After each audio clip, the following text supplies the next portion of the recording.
On souhaitait, pour cette journée, parler évidemment de radicalisation et lien avec les familles, ce qu'on a fait depuis ce matin.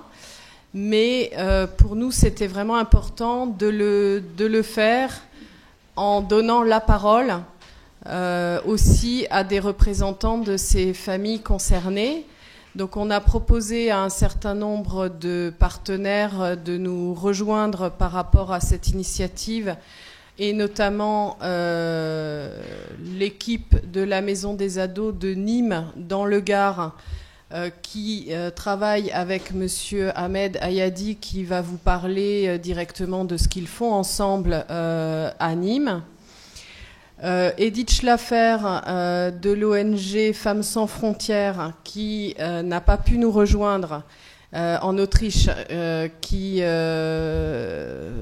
par contre a accepté qu'on parle du travail qu'elle fait, donc par la voix de Rabia Senoussi, qui est une collègue du réseau Virage et qui est en contact avec elle.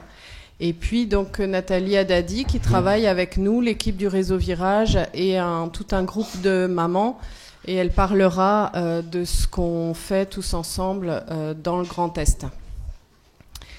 Alors, donner la parole aux familles, c'était important pour nous parce que c'est vraiment ce sujet nous a obligés à, ce que je disais tout à l'heure en fin de matinée, à envisager le travail avec les familles.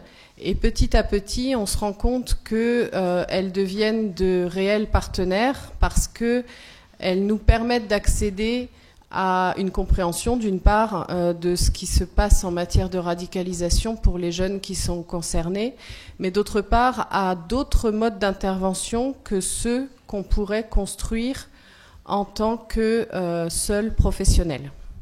Donc je vais leur laisser la parole, je ne vais pas être plus longue, et puis on pourra discuter rapidement après de ce que leurs propos suscitent. Voilà, bonjour, je m'appelle Ahmed Ayadi, je suis de Nîmes, de Maison des Adolescents de Nîmes, il s'appelle Radéo.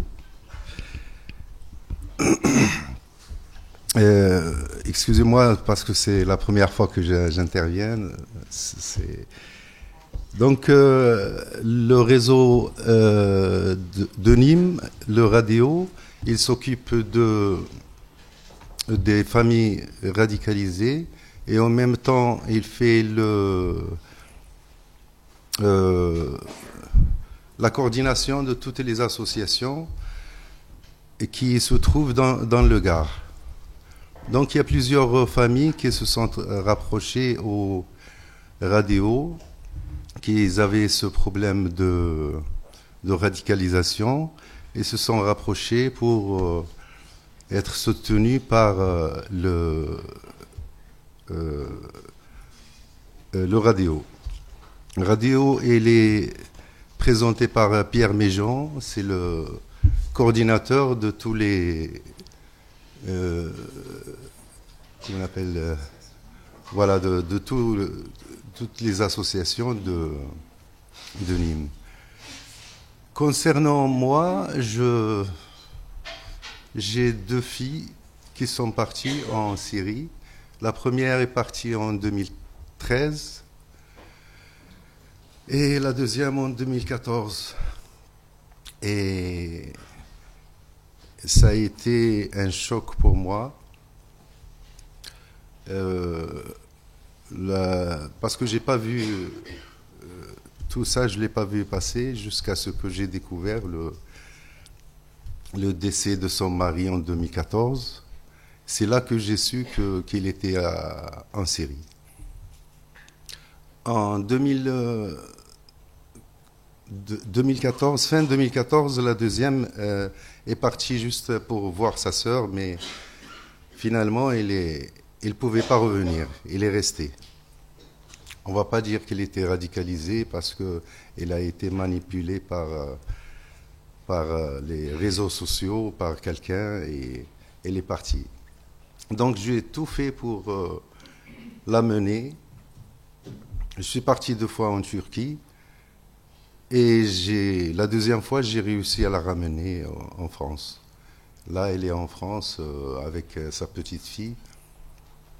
Elle travaille, tout va bien. Mais il est toujours suivi par, comment ça s'appelle, non, judiciairement. Voilà. Et la première, elle a pas pu, elle a essayé plusieurs fois depuis 2016, elle essaye de venir. Il a 3 filles. Jusqu'à la chute de Baghouz, il s'est retrouvé dans le camp de Al-Hol, dans des situations très très difficiles. Et jusqu'à maintenant, il est toujours dans le camp d'Al-Hol.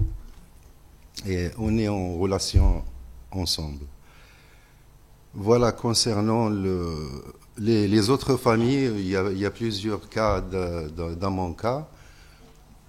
Dans le Gard, le radio, il a été contacté par environ 74 situations,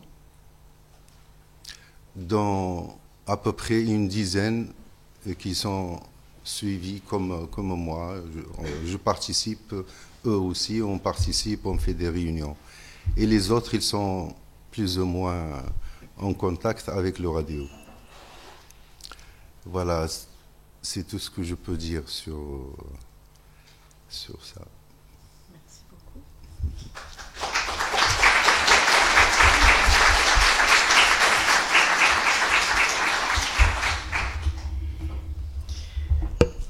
On va passer la parole à Nathalie Haddadi et puis on pourra continuer vraiment avec un échange. Bonjour et merci de me donner l'opportunité de parler et puis de transmettre non seulement mon message à moi, mais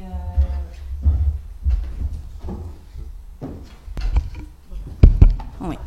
Donc, comme je disais, j'étais en train de vous remercier de m'avoir donné l'opportunité de m'exprimer aujourd'hui devant vous. L'enjeu, c'est pas de parler en mon nom, c'est de parler au nom aussi de toutes les mamans qui sont restées sur Strasbourg et qui ont aujourd'hui un message à transmettre. Donc, j'ai cette lourde tâche. Juste avant de vous parler de ce qu'on fait justement avec le réseau Virage, j'ai envie de vous parler comment l'aventure a commencé.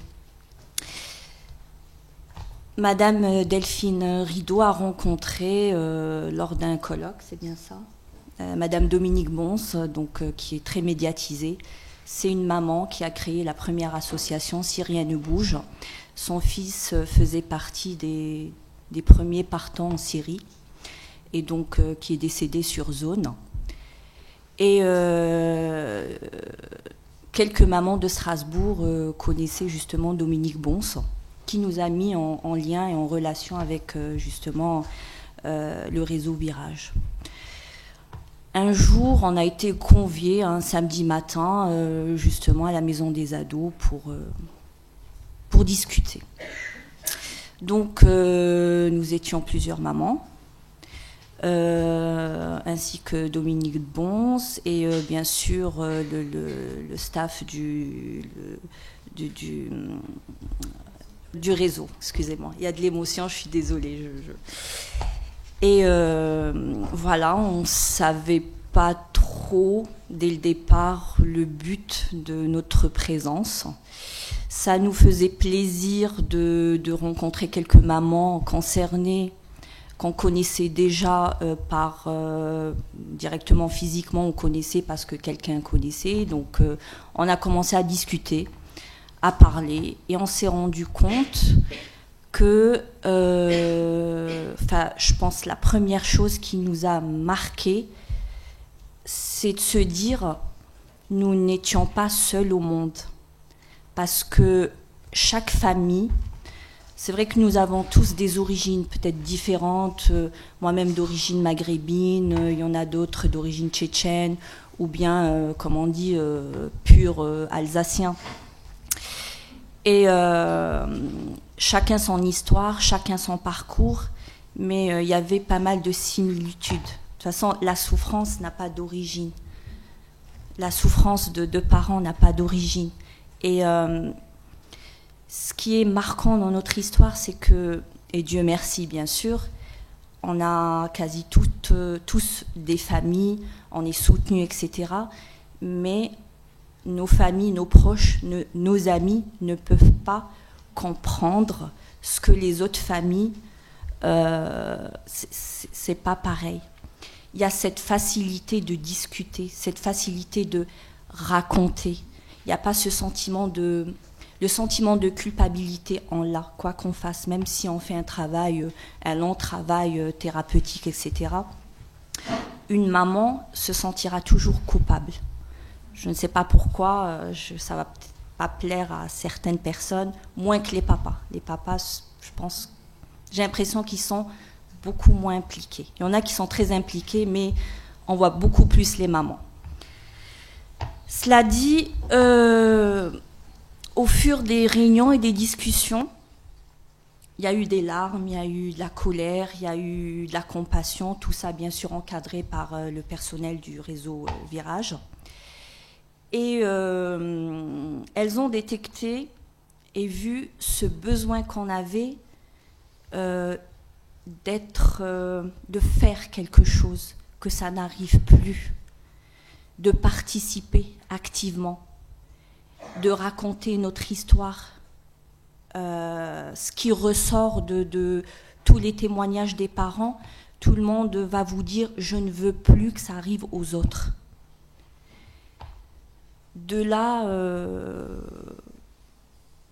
il y a eu quelques propositions, des idées par-ci, par-là, jusqu'au jour où le réseau Virage a été sollicité par la prison de Metz, justement pour intervenir auprès de détenus. Donc il y a eu plusieurs programmes et des propositions qui ont été mis en place. Et dans ces programmes, on nous a demandé si on était d'accord pour participer. Bien sûr, on était partante. On ne savait pas du tout où est-ce qu'on mettait le pied. On ne savait pas du tout ce que ça allait donner. Mais on avait toute cette envie. On a dit oui, on n'a pas hésité. Et donc, ça a commencé avec des témoignages par vidéo.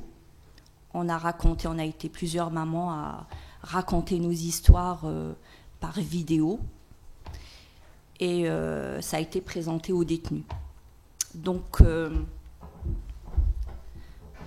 pour nous, on s'attendait à tout et à rien. Parce que le milieu carcéral est quand même un milieu très violent. Donc, on ne savait pas comment ça allait se dérouler. Moi, personnellement, je ne pensais même pas qu'on allait avoir un retour ou une réponse. Et là, surprise, on a vu que les détenus, ils étaient très en demande et très bavards. On a créé l'émotion. Et on avait des réponses pareilles par vidéo, des confidences, des larmes. Un jeune qui nous a écrit une chanson de rap avec toutes ses émotions, etc. Et ce qui nous a surpris, c'est le fait d'arriver à les bousculer dans leur monde et de créer toute cette envie de parler. Et on trouve ça extraordinaire. Donc il y a eu quelques échanges, beaucoup de larmes des deux côtés. C'est vraiment impressionnant de voir des jeunes détenus en pleurs, vous raconter leur vie, leur relation avec leurs parents, leur maman. Vous dites, qu'est-ce que j'ai fait pour mériter leur confiance. Et ensuite, je pense que Delphine vous en parlera un peu plus. Ben ensuite, forcément, les professionnels rebondissent et travaillent avec eux. Donc aujourd'hui, on en est là, on a fait 2 sessions. Ça a été plus qu'espéré. Et puis on espère continuer, on espère avoir beaucoup plus de résultats. Et même si on arrive à toucher 2-3 personnes sur 10, c'est déjà pas mal. Moi, il y a une chose qui est particulièrement importante pour moi. Je ne suis ni une professionnelle, ni je n'ai pas de diplôme en psychologie, donc je n'ai pas les mots pour désengager un jeune. Mais nous avons un message. Le message pour les jeunes, le jeune qui est face à un recruteur. Bien sûr, le recruteur va avoir des arguments pour le convaincre de faire des choses, etc.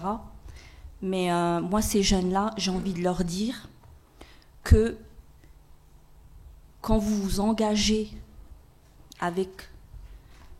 dans ce genre de groupe terroriste, vous faites un attentat avant tout dans la vie de vos parents. Parce que sachez une chose, nos vies, on avait une vie avant et maintenant on a une vie après. Souvent c'est de la survie. On est obligé de se lever le matin, d'aller travailler, parce qu'on a une fratrie, il y a une fratrie derrière, il y a des enfants derrière. Mais rien ne sera plus jamais pareil. Donc, le message est de leur expliquer, leur prendre conscience qu'ils feront du mal à leur entourage et ça sera irréversible. Merci beaucoup.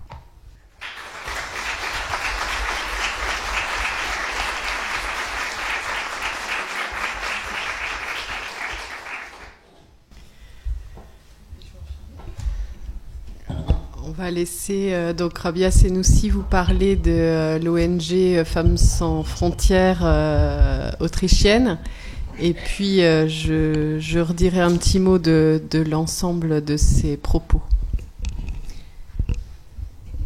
C'est un peu compliqué de passer après Nathalie avec toutes ces émotions.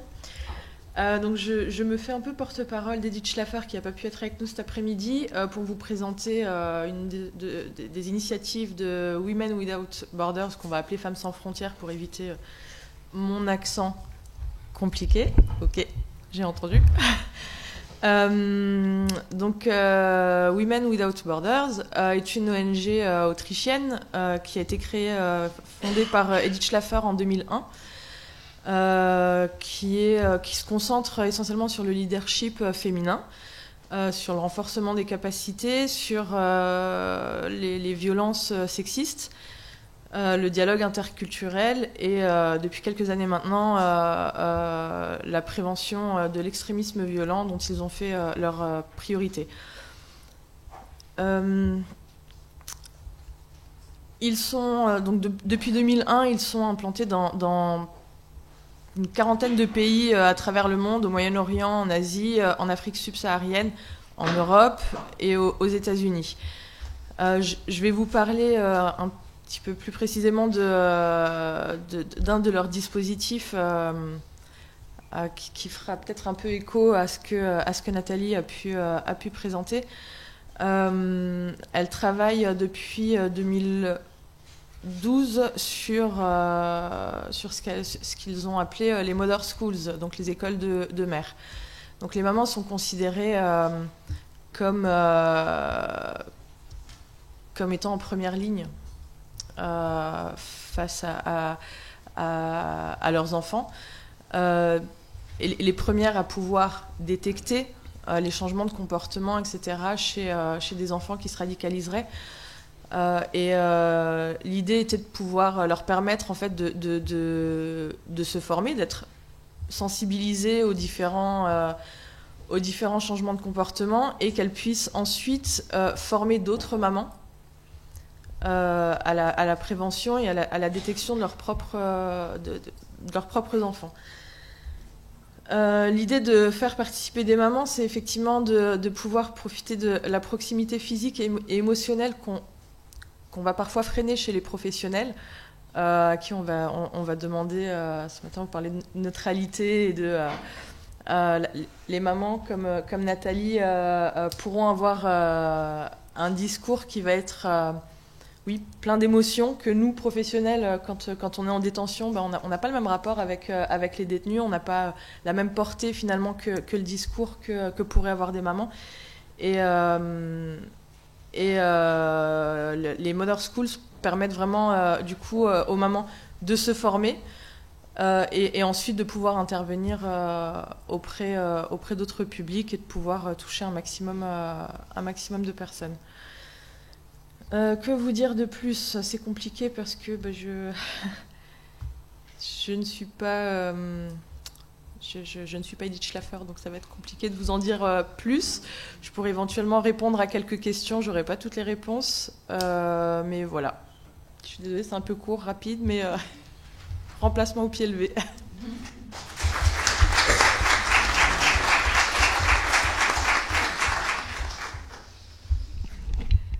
Alors, je voudrais avant tout remercier Ahmed et Nathalie pour la justesse de l'exercice, qui est évidemment déjà pas simple pour nous en tant que professionnels, d'être là devant vous tous, mais forcément encore plus en tant que parents et en tant que parents durement éprouvés.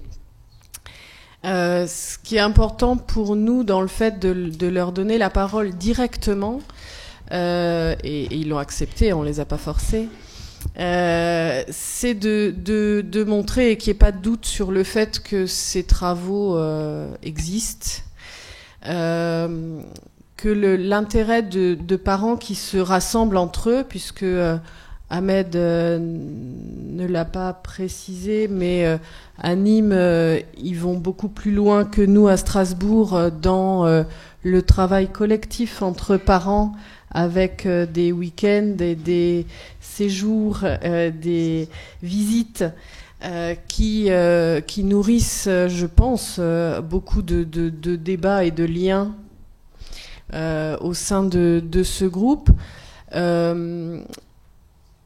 et qui permettent, au-delà de la progression, on va dire, de chacun dans sa situation personnelle, et on sait que c'est important qu'un travail soit mené, par exemple pour les fratries. Nathalie parlait des jeunes frères et sœurs, parfois de ceux qui sont partis ou qui ont été incarcérés, mais aussi des copains. On sait que une des raisons pour lesquelles certaines zones géographiques ont parfois été plus touchées que d'autres, c'est parfois tout simplement parce qu'il y a des groupes de pères qui ont été très présents, et que ça crée une forme de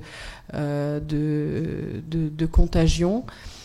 Au-delà de cette question d'aider finalement chaque famille à cheminer sur ces problématiques individuellement, on se rend compte que ils s'aident mutuellement et qu'ils en aident d'autres par ricochet. Par exemple, pour nous à Strasbourg, le réseau le groupe des mamans avec lesquelles on a été en contact au début par l'association Si rien ne bouge, agissons, mais il se trouve que c'était quand même des parents avec lesquels, par exemple, les autorités auraient pu nous dire travailler avec eux.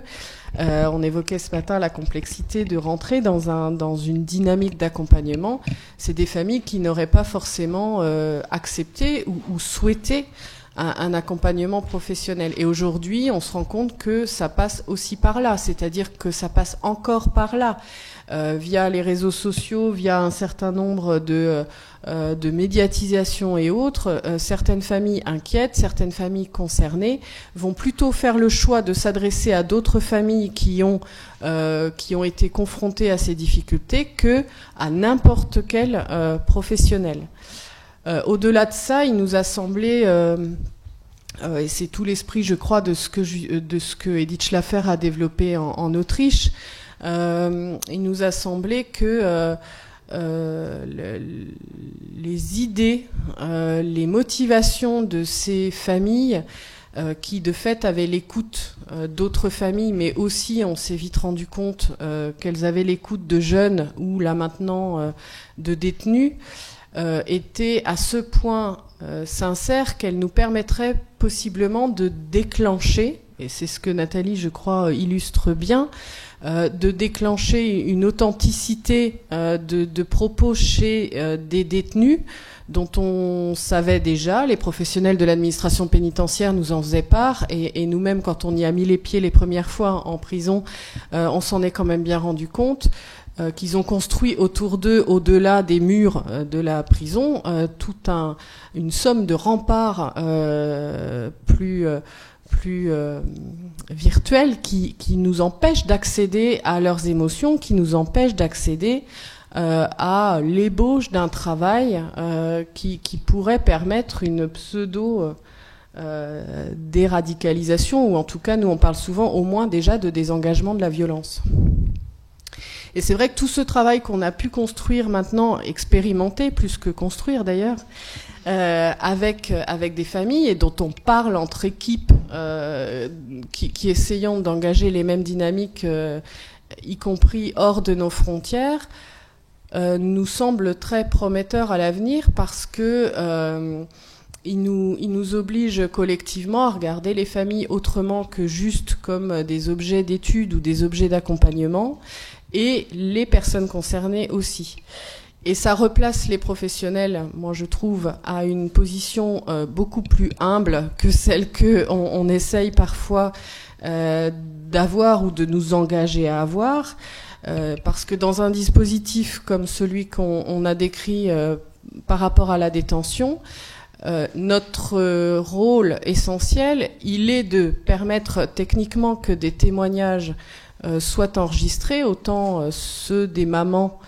On n'a pas parlé des jeunes en lycée, mais ça en fait partie du dispositif aussi, que les témoignages, ça pourrait être ceux des papas, mais et que ceux des détenus soient enregistrés. Donc il y a évidemment la facilitation technique, il y a évidemment le travail d'accompagnement pour que ces témoignages puissent être enregistrés, captés en audio ou en vidéo en confiance, mais on ne fait que les passer d'un public à un autre pour qu'ils entrent en dialogue. Parce qu'évidemment, l'objectif n'était pas de mobiliser les mamans au quotidien dans des actions en prison, de les emmener en prison.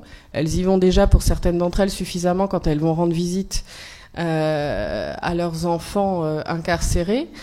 Les détenus, bien évidemment, on ne peut pas les sortir, mais on devient, nous, professionnels, passeurs de messages, créateurs d'émotions sur lesquelles, effectivement, ensuite, les psys, notamment, vont pouvoir retravailler. Et pour nous, c'est vraiment une découverte de prendre, je crois, aujourd'hui, vraiment conscience de la plus-value de ce type de rencontre entre des familles et des professionnels, et de pouvoir faire ensemble sans forcément hiérarchiser.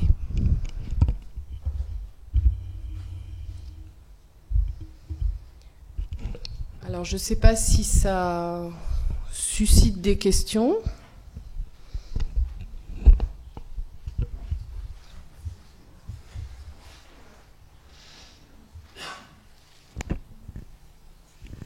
C'est pas une question, c'est un commentaire. Parce que Nathalie a parlé de la violence des prisons. Donc Nathalie a parlé de la violence des prisons. Je crois que ça vaut quand même la peine que je dise un mot à ce sujet. C'est effectivement un monde très très violent. Alors là, on ne parle pas seulement des prisonniers concernés par la radicalisation, mais de façon très générale. Et donc un monde dans lequel, pour survivre en tant que prisonnier, il faut, alors je vais le dire en quelques mots, mais en référence à ce que j'ai raconté ce matin, il faut se couper de tout lien et développer des relations de dominance. C'est-à-dire, si vous n'êtes pas un dominant, vous êtes un dominé. Si vous êtes un dominé, vous subissez la violence. Et donc, effectivement, le problème quand vous êtes dans cet univers-là, c'est que quand vous avez des professionnels qui viennent vous trouver, nouer un lien, c'est quasi impossible.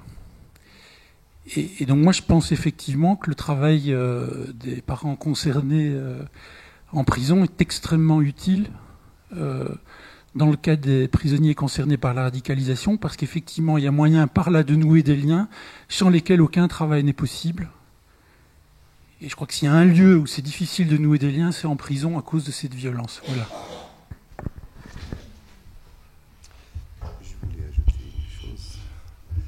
Je voulais ajouter une chose sur ce qu'il a dit, Monsieur Maïs.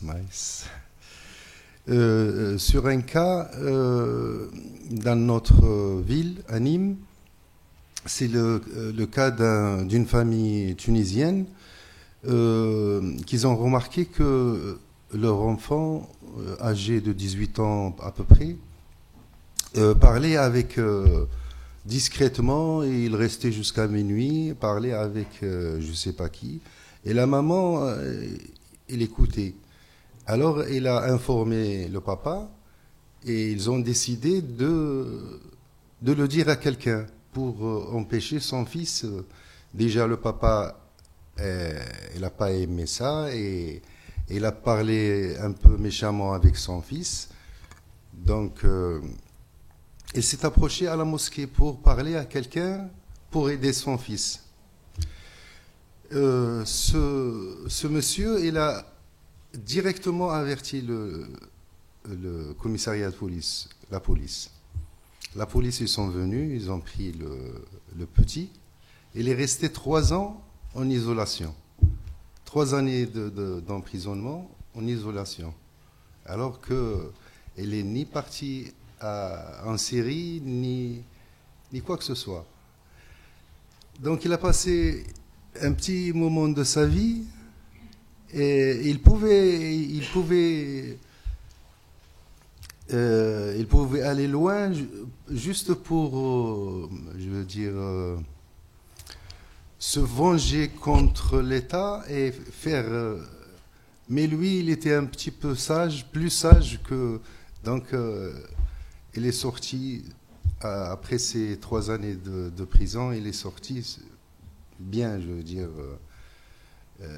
Il en avait marre de cette isolation et il est sorti, je pense, avec un petit diplôme qu'il a continué à faire ses études là-bas. Et moi, je trouve que ce côté-là des gens, de la police, ils ont été un peu très sévères avec ce jeune, alors qu'il n'a rien fait.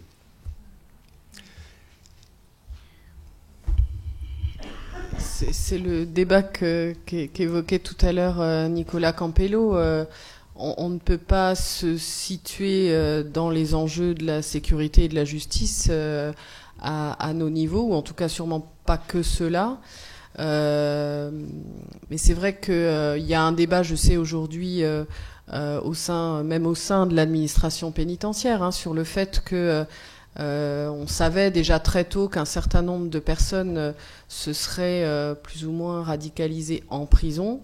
On a aujourd'hui des situations dans lesquelles c'est très contrasté, des gens à qui ça pourrait encore arriver, et puis des gens pour qui des peines de prison prononcées on produit les électrochocs qu'on évoquait ce matin parfois, avec des jeunes qui étaient dans des chemins parfois de délinquance et qui finalement en prison ont raccroché avec des projets de diplôme et d'insertion derrière, et puis d'autres pour qui ça a enfoncé le clou, entre guillemets, arrosé la graine, et pour qui la sanction par rapport à un acte qui a peut-être été évoqué mais n'a pas été posé, a fait l'effet de quelque chose de particulièrement injuste, et même pour certaines familles, et c'est difficile à comprendre et à reprendre derrière pour pouvoir. Donc il n'y a pas de solution unique et miracle à tout ça. La prison ne règle pas tout. Parfois oui, mais on a du mal à repérer les ressorts. On se rend compte aussi que d'un établissement pénitentiaire à l'autre, ça fonctionne pas du tout de la même manière. Il y a eu beaucoup de changements d'ailleurs dans toute l'organisation liée à ces problématiques au fil des dernières années. On a besoin de nous-mêmes nous acculturer aussi à ce monde très particulier.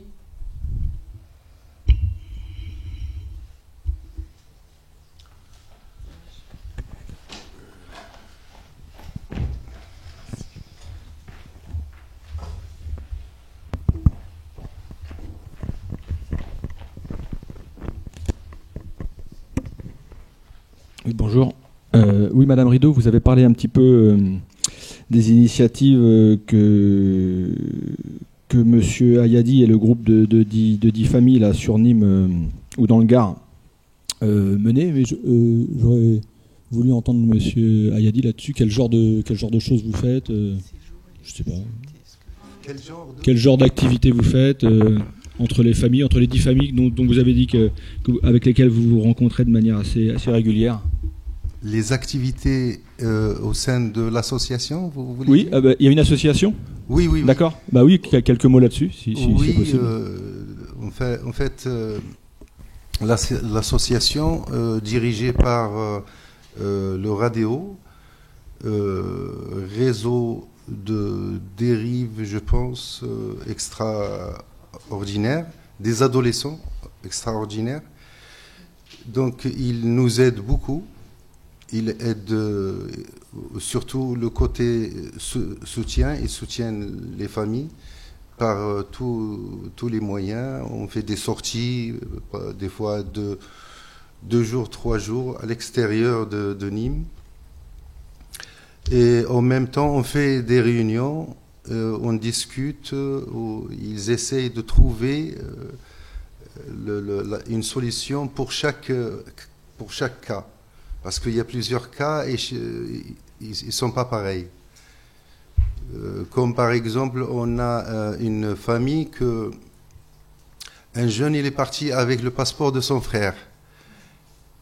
Et parce que lui, il n'a pas de passeport, il n'était pas encore majeur. Il est parti avec le passeport de son frère, donc il a créé un problème à son frère qui n'est pas ni radicalisé, ni rien du tout. Et par rapport à la police, il est considéré comme si c'était lui qui est parti. Donc chaque fois, il y a des perquisitions chez lui, chaque fois, il y a des... Donc le rôle de l'association de soutenir la famille, surtout les mamans, comme il a dit Nathalie. Dans notre association, je suis le seul papa. À part la famille tunisienne dont j'ai parlé tout à l'heure, le papa, il travaille, mais de temps en temps, il participe. Il y a une autre famille aussi que la même chose, une jeune fille est partie à l'âge de 15 ans avec le passeport de sa sœur. Sa sœur maintenant, elle rencontre toujours des problèmes avec la police. Donc, le rôle des psychologues, parce qu'il y a plusieurs psychologues libéraux, et Pierre Méjean, c'est le coordinateur il reçoit des fois des appels, comme tout à l'heure on a parlé de numéros verts, mais des fois on passe directement sans numéro vert, on passe par le RADEO. Et gratuitement, il n'y a pas de cotisation ni rien du tout. Donc l'association, il nous accompagne presque quotidiennement et on est relié même par téléphone. Si on a besoin de quoi que ce soit, on téléphone directement, on parle et on organise une réunion pour parler d'un cas ou d'un autre. Voilà. Avec aussi, je crois, le projet d'un film. Avec le projet d'un film, oui. Alors le projet du film, c'est un jeune cinéaste de Bruxelles, s'appelle Arthur, mais le nom de famille, je me rappelle pas. Et sa mère, elle est psychologue dans l'association libérale, psychologue libérale. C'est elle qui a proposé que il est étudiant, mais il fait du bon travail. Donc on a, je parle du jeune, hein, jeune, pas de la maman. Donc on a proposé, sa maman a proposé de faire, on a discuté ensemble de faire un genre de film pour. Ce film, il va rester dans l'association, c'est-à-dire on ne va pas le diffuser ni rien du tout. Voilà.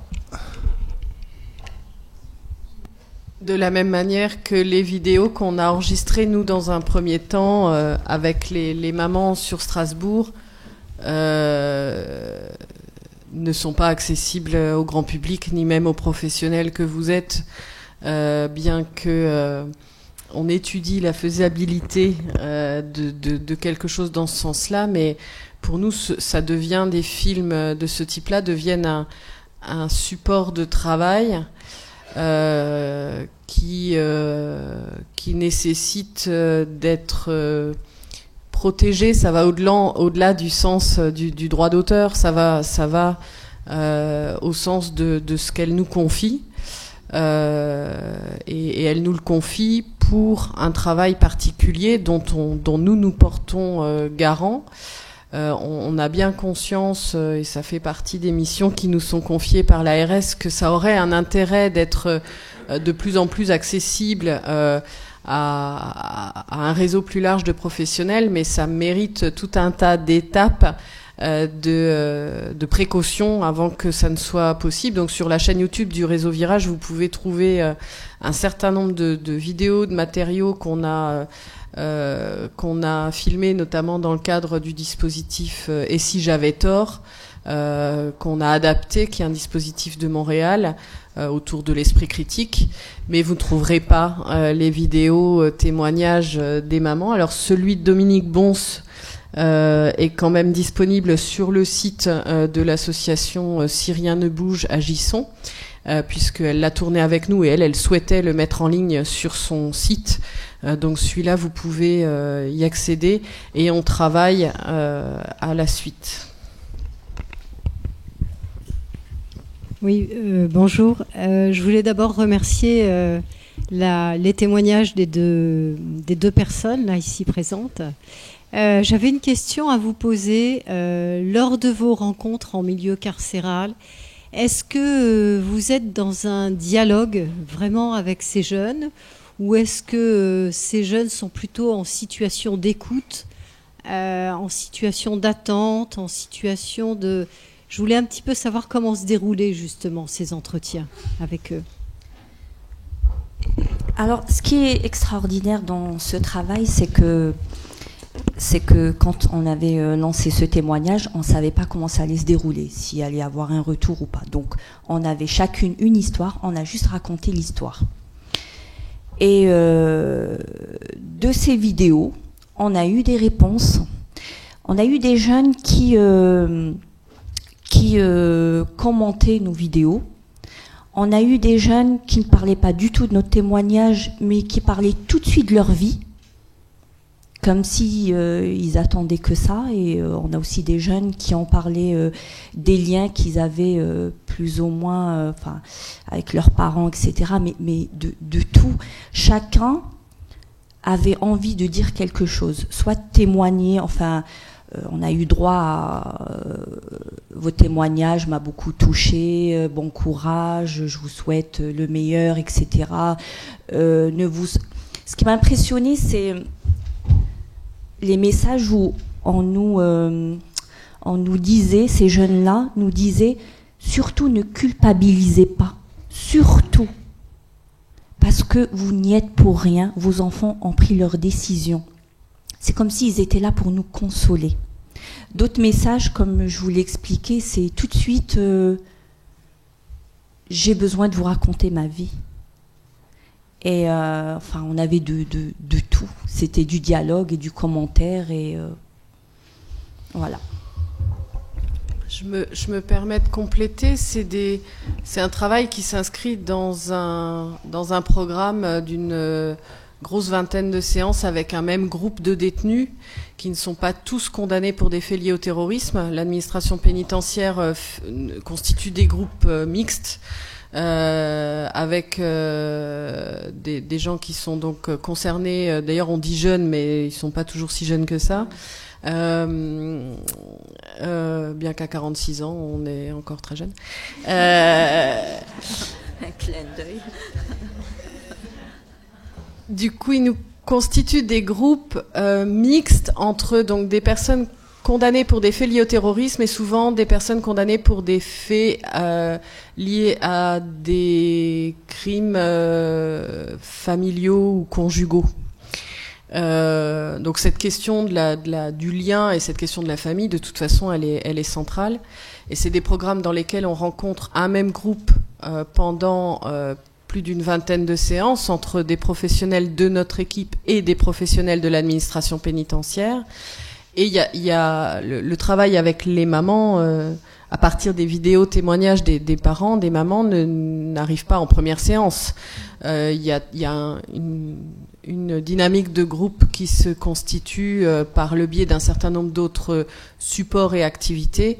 Et à un moment donné, on rentre dans cette proposition à laquelle les détenus sont pas tenus de participer, c'est-à-dire qu'ils répondent aux mamans, à celles qu'ils veulent répondre d'ailleurs, seulement s'ils le souhaitent. Mais dans la pratique, ce que dit Nathalie, c'est vrai que on se rend compte que ça fonctionne plutôt bien.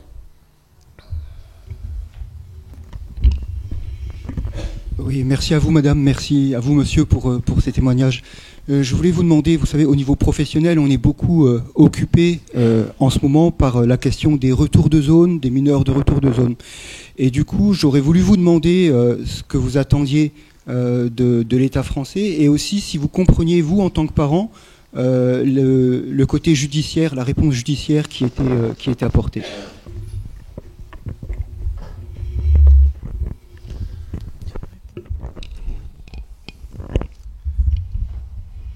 Concernant ce que je pense de votre question,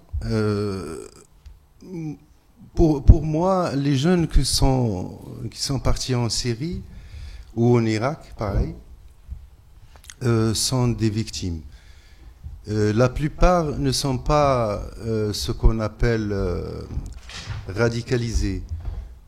Soit c'est une femme qui a accompagné juste son mari, parce que la femme dans la religion musulmane, on va dire, elle est soumise, elle doit obéir à son mari.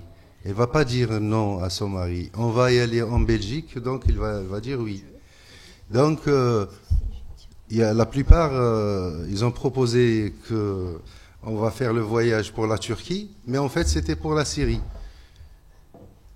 Donc la majorité des femmes et même des hommes, les plus jeunes, une fois arrivés là-bas, ils n'ont pas trouvé, même malgré ceux qui ne ont pas trouvé par rapport à certains, ils disent qu'on n'a pas trouvé le pays qui respecte notre religion. Donc je vais aller ailleurs pour chercher un pays qui respecte ma religion. Tout simplement. Donc, ils sont partis en Syrie et à partir de ce qu'ils ont écouté, entendre, regarder sur des réseaux sociaux, c'est complètement faux. Ils ont, donc, si on peut les appeler les idéologues peut-être, ils ont réussi à ramener la majorité parce que le but, c'est peupler cette région, qui est le Cham. Le Cham, c'est la Syrie et l'Irak. Mais le vrai Cham, c'est même Israël, le Liban, la Jordanie et tout. Donc, ils ont réussi à peupler, à faire leur appel et leur idéologie.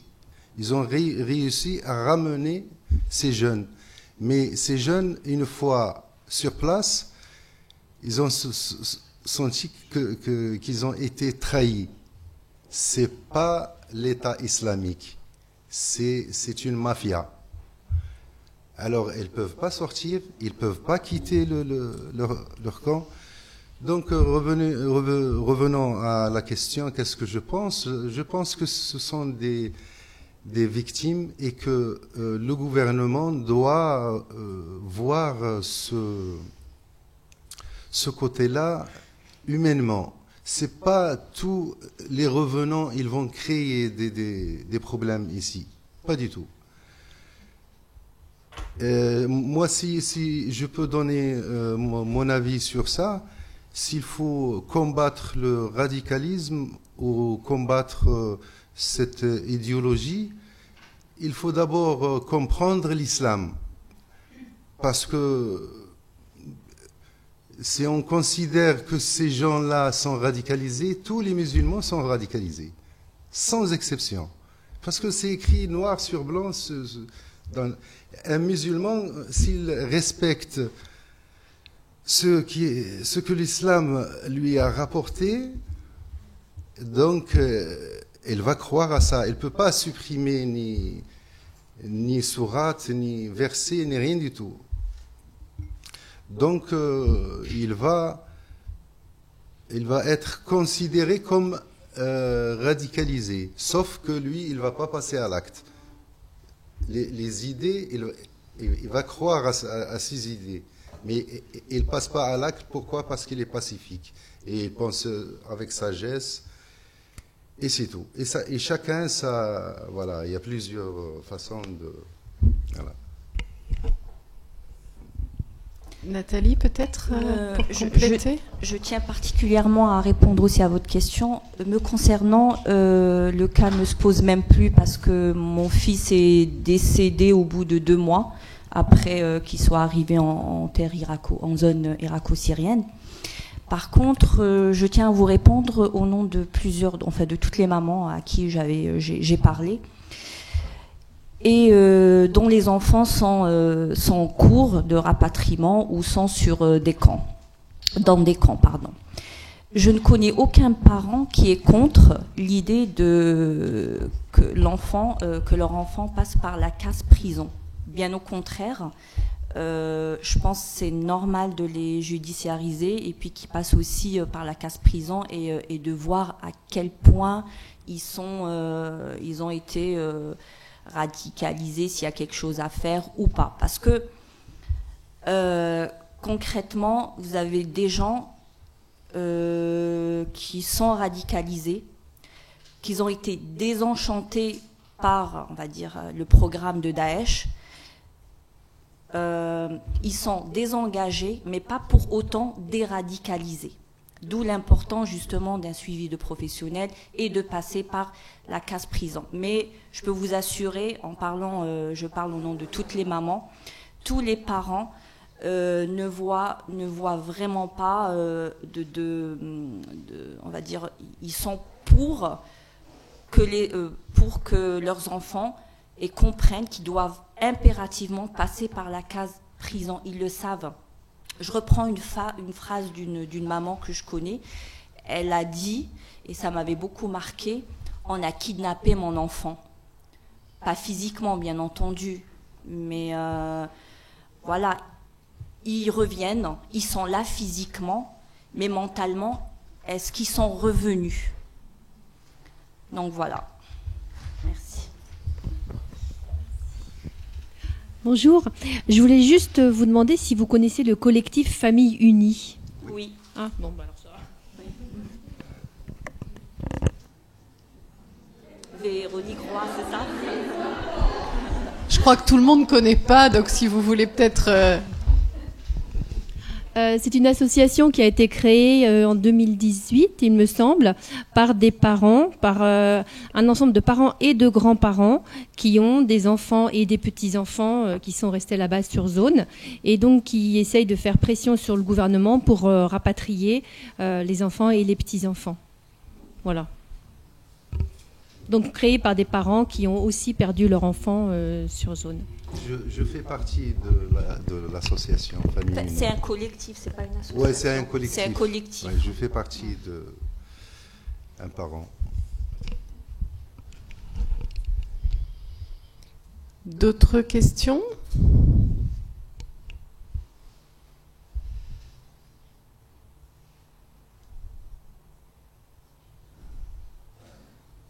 Ah, encore une là-bas.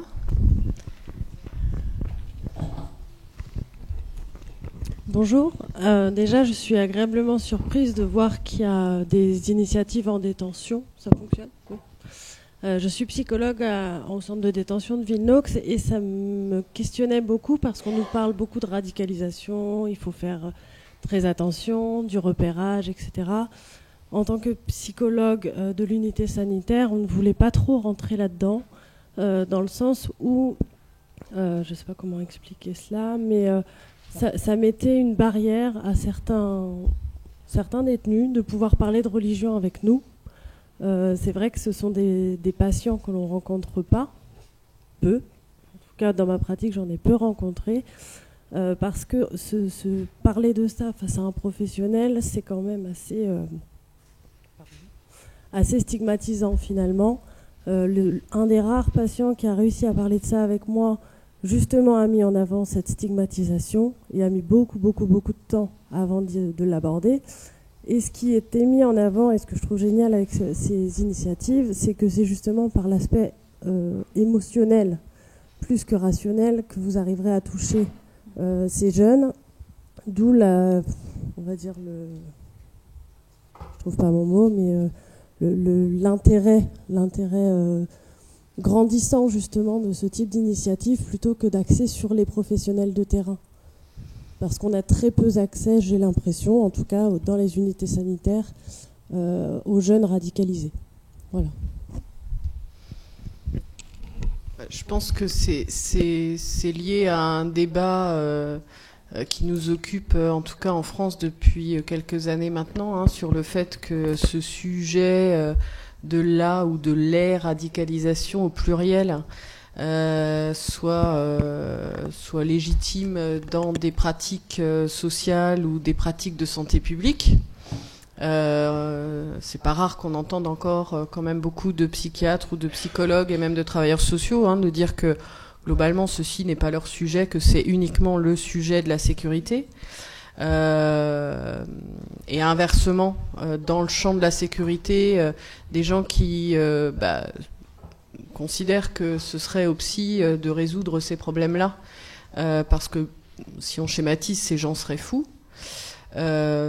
Effectivement, c'est un petit peu plus complexe que ça de part et d'autre.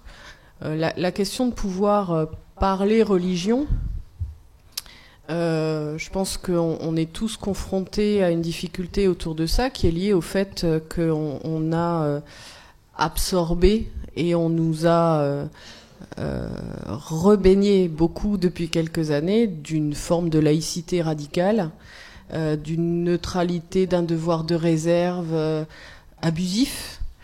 Et moi je dis souvent maintenant dans un certain nombre des interventions qu'on peut avoir les uns les autres face à différents professionnels, corps de métier, c'est vrai que ça se fait, Monsieur Bass en parlait ce matin, ça se fait pour beaucoup, mais on n'en parle pas. Donc tant qu'on n'en parle pas, on peut pas partager quand même les questions que ça pose. Mais moi j'ai pas honte de dire que dans beaucoup d'étapes de ma carrière d'assistante sociale, notamment en psychiatrie, ça m'est arrivé de partager un certain nombre d'éléments de qui je suis personnellement, des sujets qui m'ont traversé. J'en ai la maîtrise, je raconte pas tout à des personnes que j'accompagne, mais je crois qu'aujourd'hui on est dans vraiment le cœur de ce sujet-là. Quand on refuse de parler religion en disant ceci n'est pas un sujet ou c'est un sujet trop personnel, c'est comme quand on refuse, et notamment pour des ados, de parler sexualité ou de parler addiction. On fait comment? À un moment donné, on parle de quoi? Parce qu'en fait, c'est juste ces sujets. Alors, c'est pas forcément la religion en tant que telle, mais c'est la spiritualité de toute façon qui les occupe.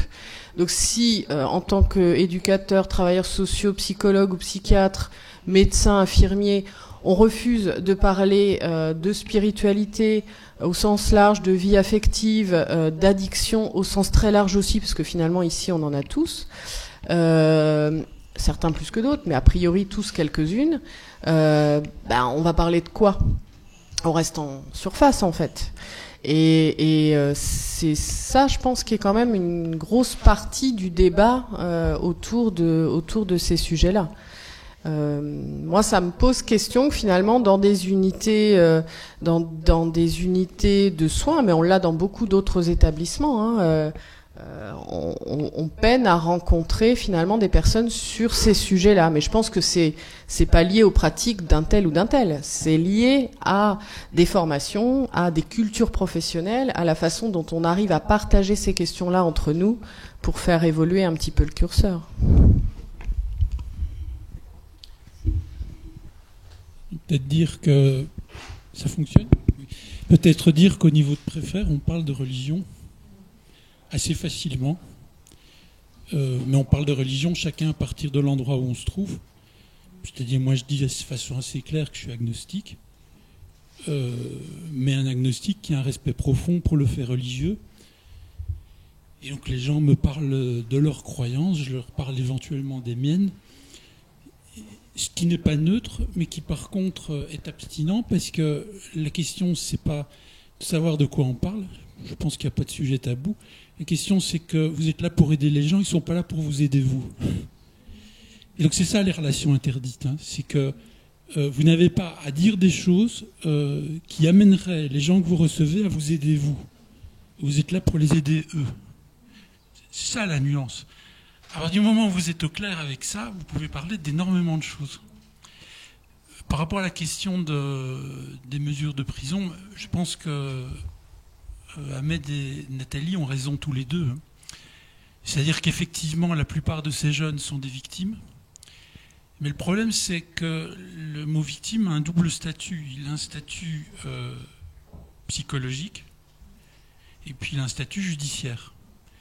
Donc nous avons affaire à des gens, à des jeunes et moins jeunes, qui d'un point de vue psychotraumatologique sont des victimes, mais qui d'un point de vue judiciaire sont des auteurs.